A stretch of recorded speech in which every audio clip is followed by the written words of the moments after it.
This is Michael Stanley Jones from Hyphens Classics. Welcome to the channel. Today, the Series 1 is going to have an MOT check. So for those outside the UK, an MOT is just a yearly check that the government want you to have on your car to make sure that it's roadworthy, obviously, and safe to be used on the roads. Now, classic cars like this, again, in the UK, don't need to have an MOT.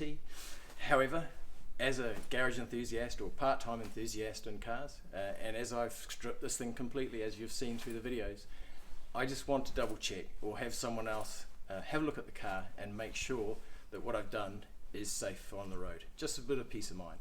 So, with that, we're going to hop in the car and we'll see you down there.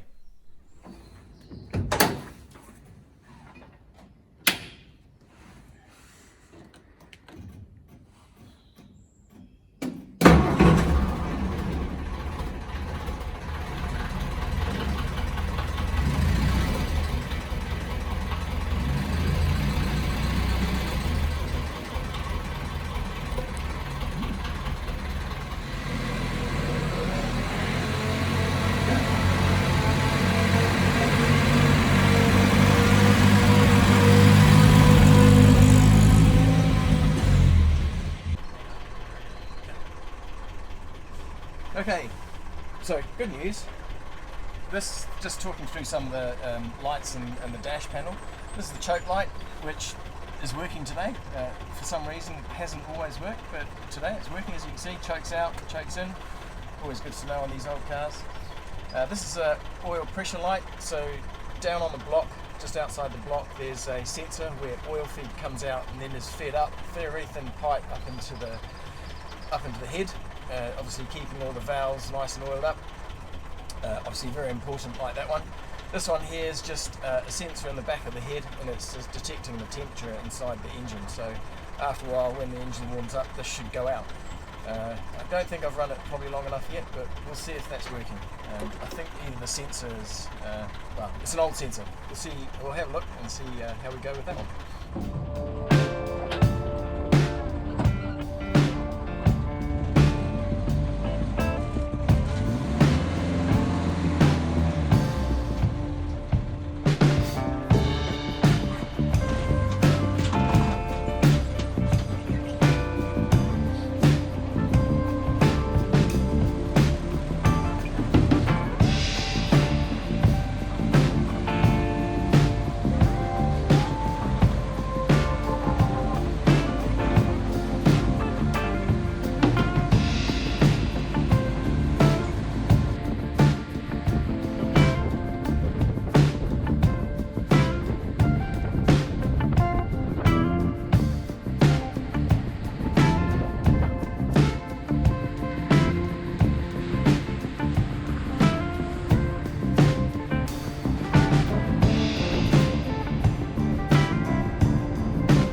down at AT Motors, my local. They've helped me a lot with this vehicle. They have a nice big 30-ton press for pushing bearings in and out and all sorts of things, and I use them for all of my car servicing. Great guys, great to talk to, always very, very helpful and reasonably priced. So they're going to check it out. We'll be back later to see what they find, and hopefully it's all good.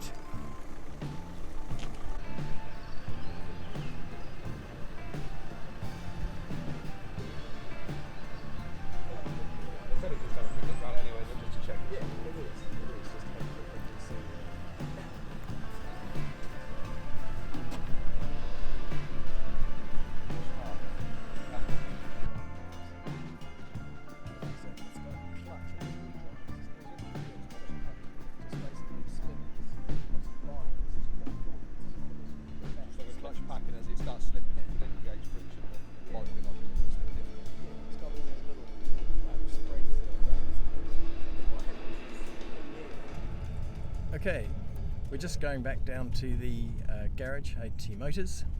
So they've just given us a call and they've got it up on the lift.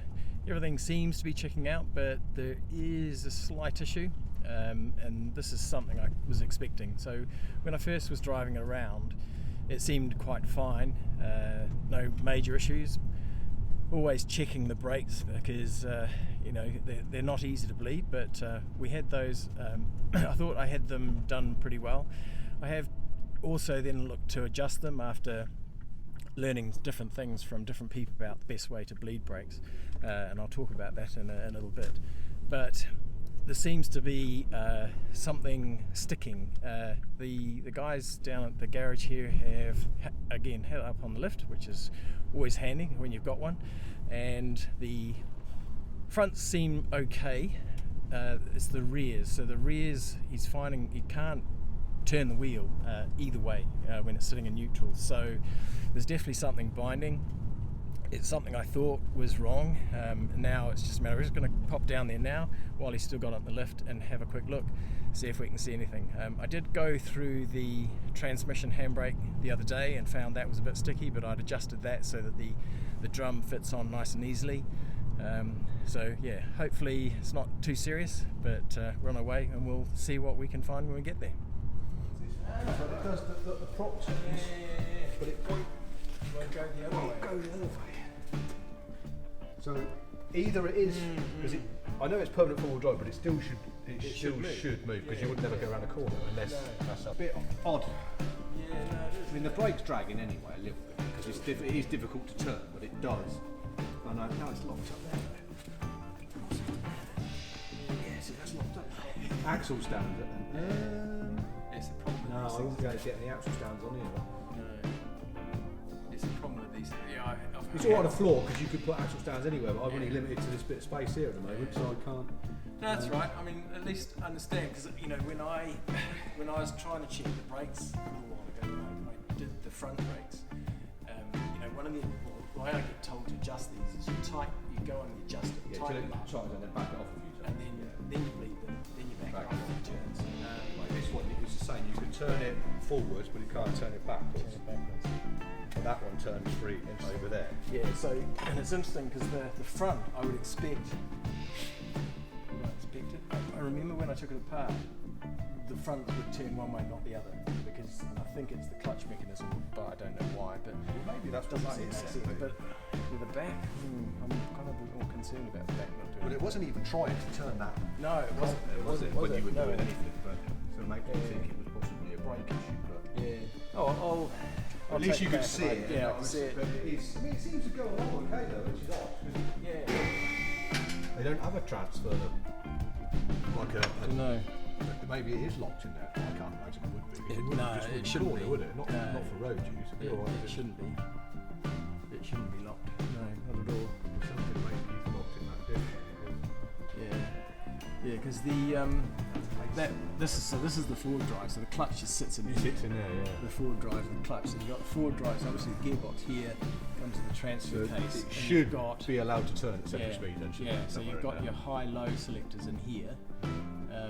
So there's just there's a gear on the back of the gearbox. There's an intermediate gear here, and then you have your main drive here, which is either high or low, and then it goes forward into this, and then obviously straight out takes you So that, because that drives that yeah, see that moves, but then only on the very much. on the back of the slack and the diff or in the We're in here. Well, I think what I'll do, I'll take it back, I'll lift it up, I might disconnect this, and just the see if drive they shaft, turn. see if they Yeah, turn, that's a good shout. and then work out whether it's here the problem exists. Because I mean, when I built the gearbox, and put it back, everything spun freely, nice and easily. So good to know. But otherwise, no, it's all good, isn't it? It's tidy, isn't it? Nice, isn't it? It's only taken 4 years, you know, it's good to see that even with modern technology, it still leaks. in all the- all Yeah, the it's still same nice. places. Yeah, it still leaks. Leaks here, leaks there, there. leaks there, leaks there. But otherwise, no, it's chassis nice, isn't it? I love it. Yeah. This is completely brand new. Yeah. Because the rest was completely rotten. The old one was completely rotten. And not only that, the back, effectively from about here back, was actually from a much later hole. Yeah, obviously that battery's insecure in it, but you know that.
Okay guys, we're back.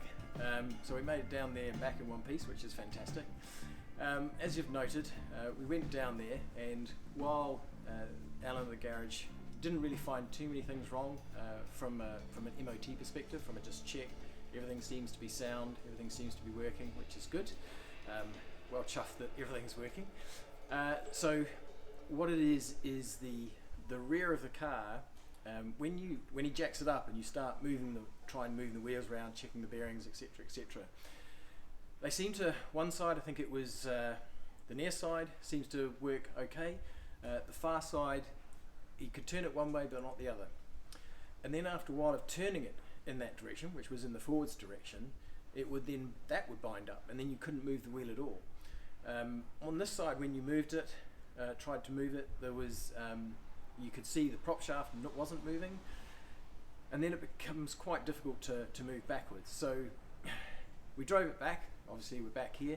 Found it very difficult to drive it backwards, but used a bit of brute force and just drove it back.